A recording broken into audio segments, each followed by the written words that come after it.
আমি আজকে বানাবো বটবটি ভর্তা। নমস্কার, আলপনা হোম কুকিংয়ে আপনাদের সকলকে স্বাগত।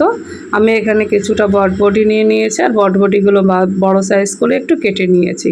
আর দুটো মাঝারি সাইজের পেঁয়াজ মাঝারি টুকরো করে কেটে নিয়েছি, আর বেশ কয়েকটা রসুনের কোয়া নিয়ে নিয়েছি। এটা একটা বাটির মধ্যে নিয়ে পরিমাণ মতন জল দিয়ে সিদ্ধ করতে বসিয়ে দিয়েছি, আর সিদ্ধ করার সময় সামান্য পরিমাণ লবণ দিয়ে দিলাম।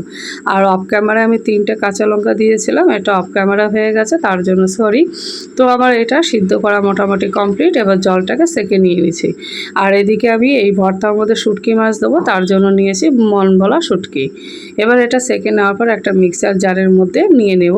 এটাকে আমি মিক্সার জারে পেস্ট করে নিয়ে নেবো, আপনারা চাইলে শিলে বেটে নিতে পারো। এইবার আমার এই যে পেস্ট করা হয়ে গেছে অফ ক্যামেরায়, এবার কড়াইতে আমি বসিয়ে দিলাম উনানের মধ্যে। আর কড়াই গরম হয়ে আসলে এখানে পরিমাণ মতো সরষের তেল দিয়েছি, আর দিয়েছি কালো জিরে ফোড়ন। আর এখানে বেশ কয়েকটা রসুনের কোয়া দিয়েছি, একটা মাঝারি সাইজের পেঁয়াজ দিয়েছি। আর এই মশলাটাকে আমি ভালো করে ভেজে নিয়ে নেব। আর এখানে পরিমাণ মতো লবণ আর হলুদ গুঁড়ো দিয়ে আমি মশলাটাকে একদম লাল লাল করে ভেজে নিয়ে নিচ্ছি। যখন হালকা ভাজা হয়ে যাবে তখন আমি এর মধ্যে শুটকি মাছ দিয়ে দেবো। শুটকি মাছটাকে কিন্তু অফ ক্যামেরায় ভালো করে কেটে বেটে ধুয়ে নিয়ে নিয়েছি। এবার এটা ভাজা হয়ে গেলে, হালকা ভাজা হয়ে গেলে আমি যে বটবটি পেস্টটা বানিয়েছিলাম সেটা এর মধ্যে দিয়ে দিলাম। আর বটবটি পেস্ট করার পরে কিন্তু এর মধ্যে অনেকটা জল থাকে, আর এটা অনবরত নাড়িয়ে নিতে হবে, নাহলে কিন্তু কড়াইতে লেগে যাওয়ার সম্ভাবনা খুব বেশি।